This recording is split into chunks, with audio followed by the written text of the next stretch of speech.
Assalamualaikum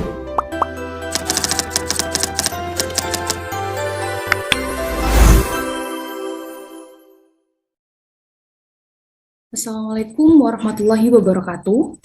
Shalom, Om Swastiastu, Namo Buddhaya, salam kebajikan bagi kita semua. Perkenalkan, kami dari kelompok 1 akan memaparkan materi mengenai filosofi from below and the road ahead for management and organizational philosophy dengan dosen pengampu yaitu Profesor Dr. Rahmat Setiawan SEMM. Adapun anggota kelompok kami, ada saya Maharani Bestari dengan NIM akhir 014, kemudian ada rekan saya Ilmi Firdaus dengan NIM akhir 016, kemudian ada Najihan Ahmad Mutaki Lubis dengan NIM akhir 022. Langsung saja kita akan ke pemaparan materi pada chapter 3 tentang filosofi from below, di mana ketika kita bicara soal filsafat, seringkali yang terlintas di pikiran adalah tokoh-tokoh besar atau pemikiran dari pusat kekuasaan. Tapi filsafat dari bawah menawarkan cara pandang yang berbeda, yang muncul dari pengalaman kelompok yang seringkali tidak terdengar suaranya seperti pekerja, perempuan, masyarakat bekas jajahan, maupun kelompok minoritas.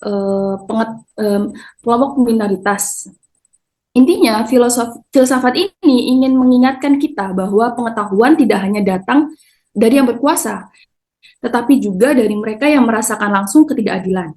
Inilah yang membuat filsafat ini bersifat inklusif dan lebih dekat dengan realitas sehari-hari. Kemudian ada the philosophy of class conflict, di mana pada pemikiran Karl Marx mempunyai pengaruh besar di sini. Menurut Karl Marx, filsafat bukan hanya soal memahami dunia, tapi juga bagaimana mengubah dunia.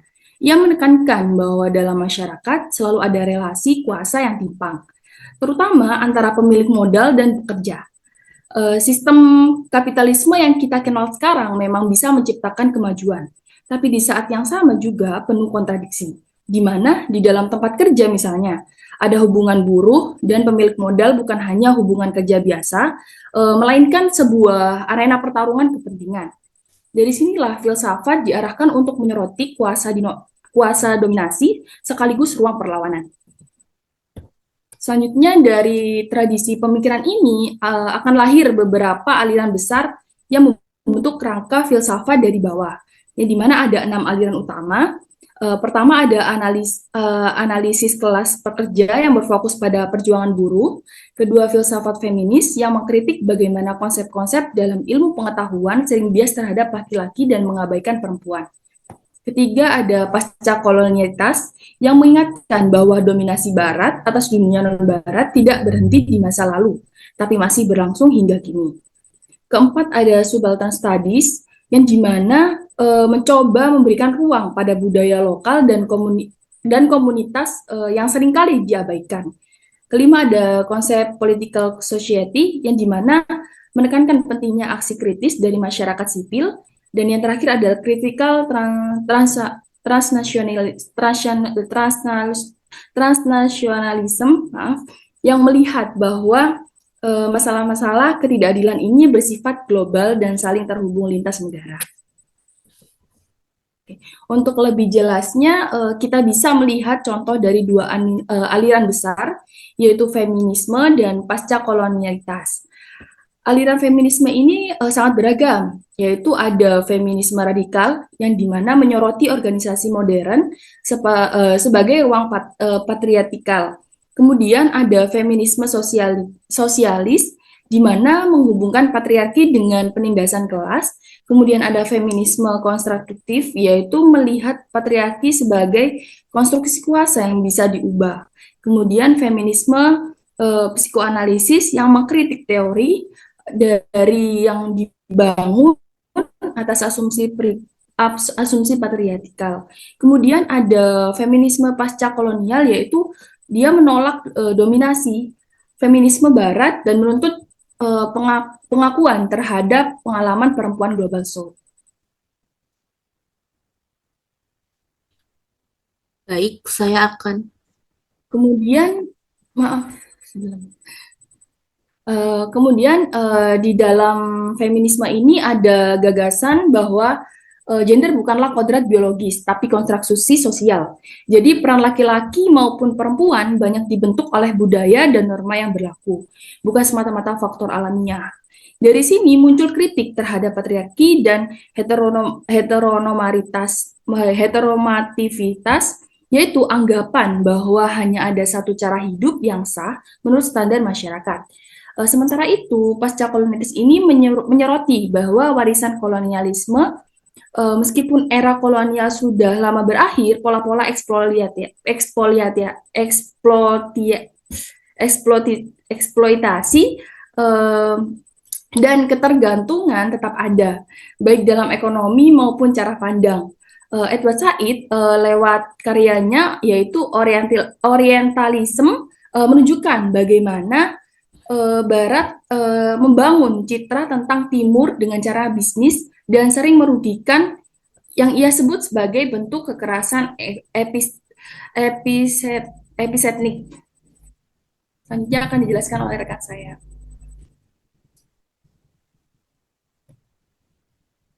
Baik, saya akan menjelaskan tentang 3 konsep pasca kolonial di bidang manajemen. Yang pertama ada orientalisme. Bagaimana Barat mendefinisikan Timur secara bias. Artinya gini, teman-teman. Orientalisme ini itu cara pandang Barat yang membentuk citra tentang Timur bukan dari penjajahan militer, melainkan dari bahasa dan pengetahuan. Timur ini digambarkan sesuatu yang irasional, eksotis, dan terbelakang. Sedangkan Barat digambarkan dari sesuatu yang rasional, modern, dan maju. Intinya gini, Orientalisme itu cara pandang Barat untuk mendominasi Timur dengan menggunakan bahasa, ilmu pengetahuan, dan wacana budaya. Contoh dari Orientalisme itu yang pertama, manajemen keberagaman di sekolah-sekolah negara Swedia. Program ini dibuat seolah-olah inklusif namun masih memandang kelompok minoritas sebagai orang yang terpinggirkan atau yang lebih rendah. Yang kedua, contoh brosur pariwisata di negara selatan yang masih menggambarkan lokal sebagai eksotik, liar, atau tidak beradab. Hal ini juga menegaskan pandangan bahwa Barat merupakan pusat modernitas, sedangkan yang lain yaitu tertinggal atau terpinggirkan. Konsep yang kedua yaitu hibriditas, pencampuran identitas antara kolonial dan lokal. Konsep ini dibahas oleh Homi Bhabha, Stuart Hall, dan Kan Lini. Mereka merupakan mengembangkan konsep ini yang menjelaskan ketika kolonialisme terjadi, masyarakat enggak nerima begitu saja budaya barat. Mereka malah mencampurnya budaya lokal yang bisa jadi sesuatu yang baru. Menariknya, campuran ini bukan hanya sekedar adaptasi, melainkan bentuk perlawanan secara halus. Contoh dari konsep ini yaitu di dunia olahraga Karibia dan Asia Selatan yang diambil dari Inggris. Olahraga itu memang dibawa dari Inggris, namun dari cara main, gaya, bahkan atmosfernya, pertandingannya berubah total sesuai dengan culture yang lokal. Hasilnya, olahraga itu justru jadi simbol identitas baru sekaligus jawaban terhadap dominasi kolonial. Kalau konsep ini ditarik ke dunia manajemen, artinya teori-teori manajemen barat, misalnya science management atau human relation, dibawa ke Asia maupun Afrika, nggak bisa dipakai mentah-mentah. Kenapa? Karena budayanya beda. Orang Asia lebih suka kolektivitas, kerja bareng-bareng, sementara budaya barat lebih individualis, fokus pada prestasi pribadi. Jadinya apa yang terjadi? Teori manajemen itu dicampur dengan nilai lokal. Yang dapat disimpulkan dari hibriditas itu bukan cuma meniru, melainkan jadi strategi yang modern. Kita bikin ruang baru yang justru bisa jadi bentuk perlawanan terselubung terhadap dominasi. Makanya, kalau kita lihat dari sisi filsafat manajemen, hibriditas menjelaskan kenapa teori manajemen global di negara-negara selatan enggak diterima bulat-bulat, tetapi diolah ulang jadi sesuatu yang lebih pas dan lebih relevan. Next.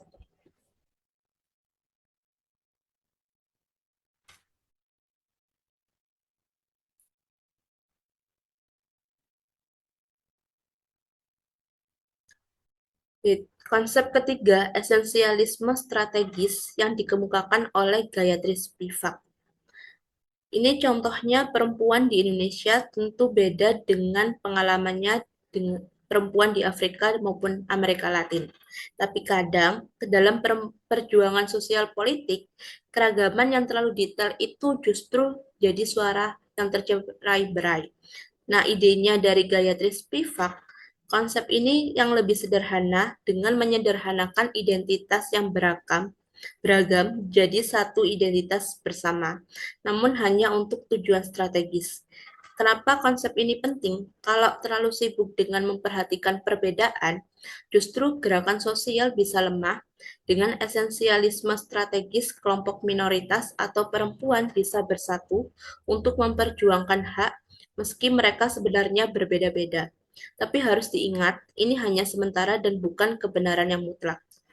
Contoh dari konsep ini yaitu gerakan perempuan yang meski mempunyai latar belakang yang berbeda, mereka justru bisa bersatu untuk mengklaim sebagai identitas perempuan untuk memperkuat suara. Next. Filsafat Neo-Gramscian Studi Subaltern. Latar belakang dari ini itu di tahun 1982, sekelompok sejarawan dari India dan Inggris merasa ada yang salah dengan cara penulisan sejarah seperti itu. Mereka lalu menerbitkan buku yang berjudul Studi Subaltern. Tujuan ini yaitu untuk mengoreksi sejarah kolonial yang terlalu elitik dan mengabaikan suara kaum tertindas. Mereka terinspirasi dari karya Thomson yang menjelaskan tentang pekerja Inggris. Kelas pekerja itu bukan sekedar korban pasif, tapi mereka juga punya agensi, yang artinya mereka bisa melawan, punya cara sendiri untuk bertahan. Fokus dari teori ini yaitu suara rakyat kecil, pekerja, dan masyarakat tertindas yang mengalami langsung dengan kolonialisme. Dari sini, muncul kesimpulan penting yaitu sejarah tidak boleh hanya ditulis dari kacamata elit, tapi justru dari perspektif rakyat kecil yang selama ini dibungkam. Next.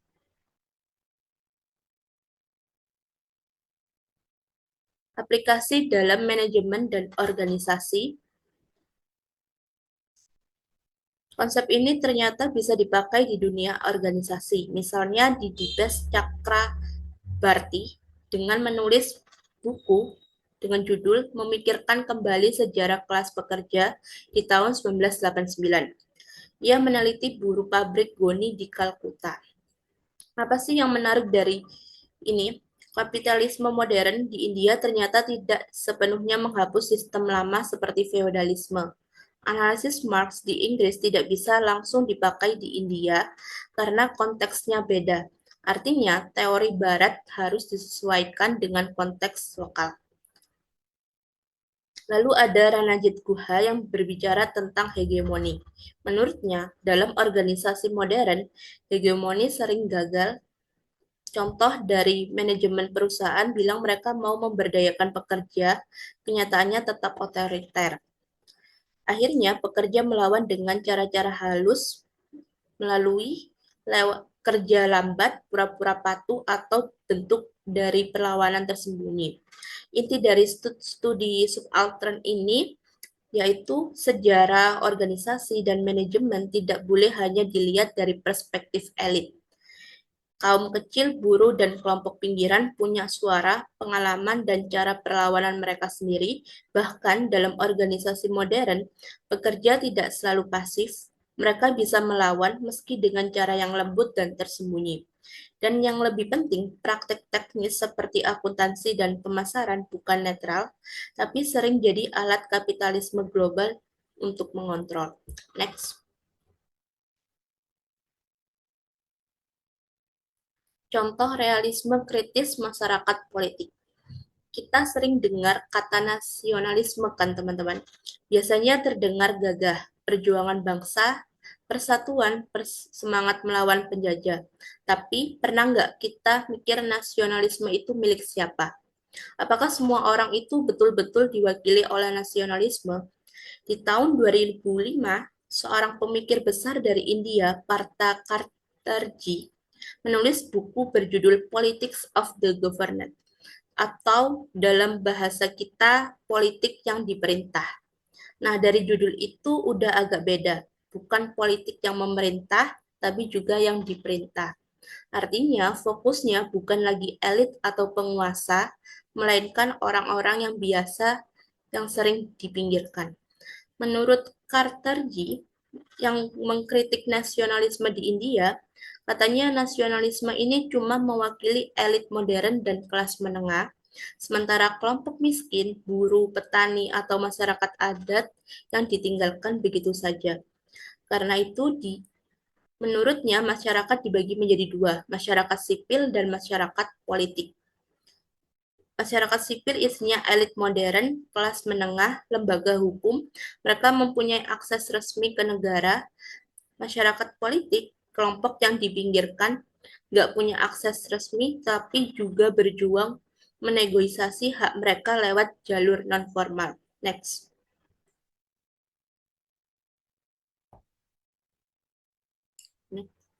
Implikasi dalam manajemen dan organisasi. Apa hubungannya dengan organisasi modern? Coba lihat dari CSR yang sering kita pakai di perusahaan untuk melindungi diri dari kritik dan membatasi pengawasan. Tapi kata Cartledge, CSR itu sering jadi tameng untuk meredam kritik, membatasi pengawasan negara, atau memenangkan kelompok yang dirugikan. Maka muncullah masyarakat politik sebagai penyeimbang. Contoh nyata, yaitu petani Korea Selatan yang protes di WTO Hong Kong, warga Nigeria yang melawan perusahaan minyak Shell, petani Prancis yang menyerbu McDonald's, dan warga negara Amerika Serikat yang marah besar saat krisis hipotek. Mereka semua mungkin nggak punya kekuatan politik formal, tapi mereka melawan dengan jalannya sendiri. Dari ini kita bisa sampai simpulkan bahwa konsep masyarakat politik Katerji membuka kacamata baru tentang perjuangan masyarakat kecil bukan sekedar perlawanan liar, tapi bagian penting dari politik global. Buruh, petani, migran, masyarakat adat, bahkan konsumen, mereka semua adalah aktor politik. Bagi studi organisasi, ini berarti perusahaan global tidak bisa lagi hanya berpihak pada elit, tapi harus mengakui adanya perlawanan dan negosiasi dari kelompok yang selama ini dianggap tak punya suara. Next.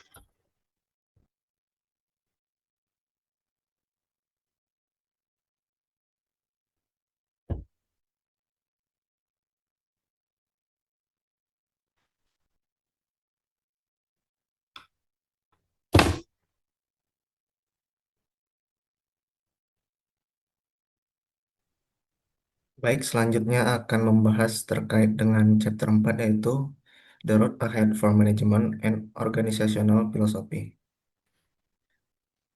Pada bab ini menjelaskan eh, ke depannya para peneliti manajemen dan organisasi itu berbasis dengan adanya ilmu filsafat. Kemudian ada tiga tujuan utama dari penulis dalam buku ini, yaitu yang pertama itu pada bab pertama, yaitu everyone is a philosopher. Ini menegaskan bahwa eh, untuk menghadirkan pengantar filsafat yang sederhana dan mudah diakses oleh semua orang.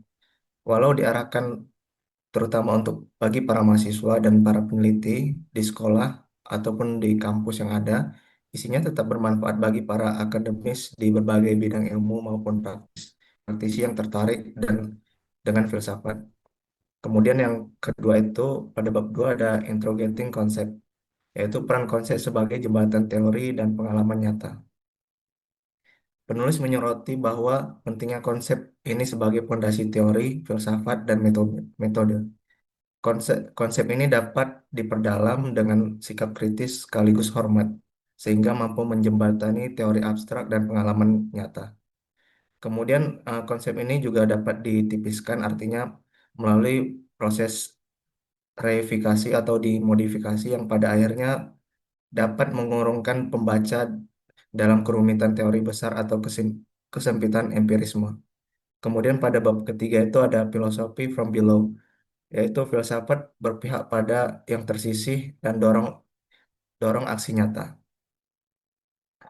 Ini menekankan pada perlunya filsafat untuk dibaca sebagai dalam hal bentuk ketidakadilan sosial ekonomi. Konsep dari filsafat dari bawah ini mengajak para peneliti untuk berpihak pada mereka yang tersisih dari arus besar wacana maupun institusi yang ada, serta mendorong lahirnya tindakan yang nyata. Next.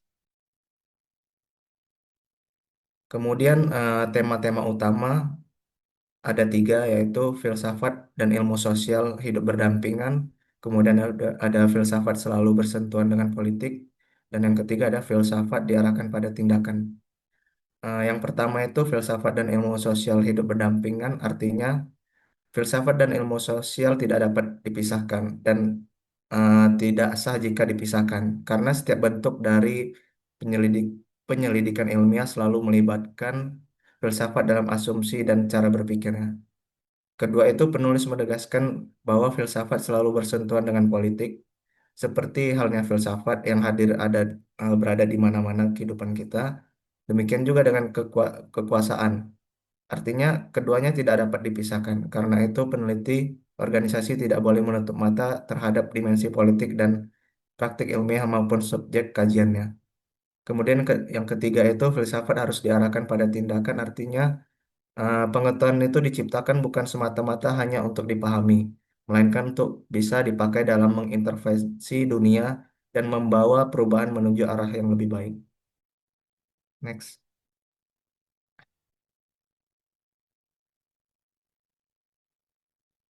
Kemudian pada bagian pentingnya ambiguitas itu karena ambiguitas atau kebingungan itu merupakan awal dari pemikiran yang filosofis. Artinya sifat dari kebingungan ini menghasilkan pemikiran-pemikiran baru untuk menghadapi beberapa masalah yang ada.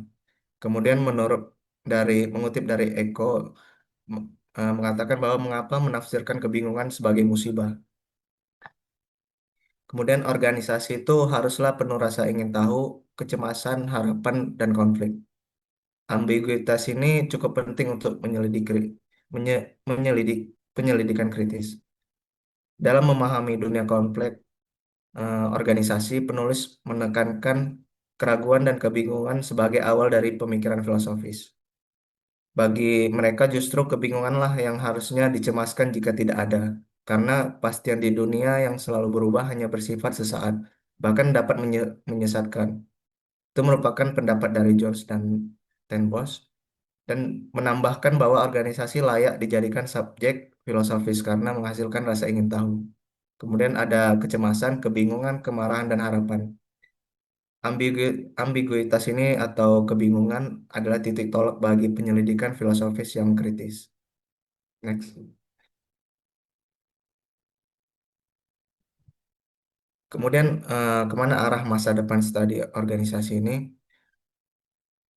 Kedepannya, penulis mengajak pada peneliti organisasi untuk mengintegrasikan filsafat dalam karya teore- teoritis maupun empiris mereka. Mereka memberikan daftar topik yang bisa diperkaya melalui analisis filosofis yang berasal dari kontribusi dalam buku The Routledge Companion to Philosophy in Organizational Study.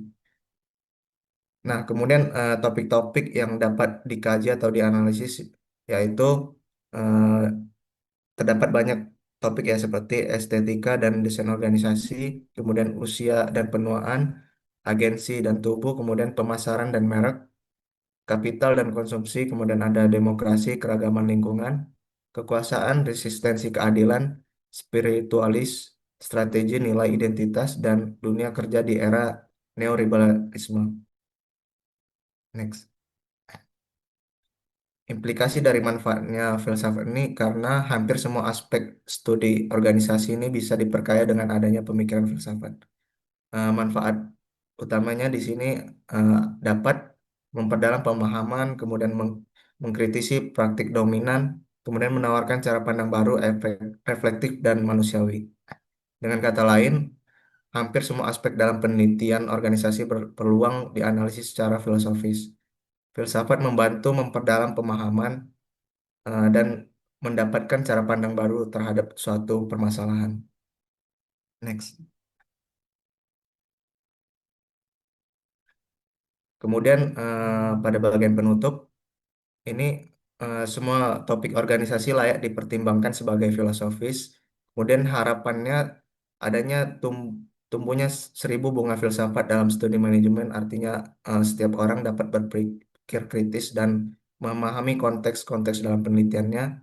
Kemudian dalam penelitian manajemen teknis dan praktis, tapi juga dapat menghasilkan unsur-unsur dari kritis, reflektif, dan kontributif pada manusia.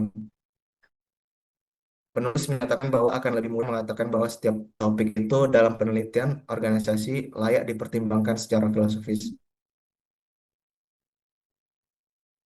Next.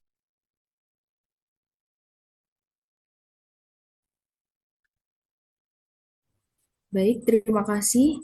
Itu adalah pemaparan materi dari kelompok kami. Kurang lebihnya kami mohon maaf.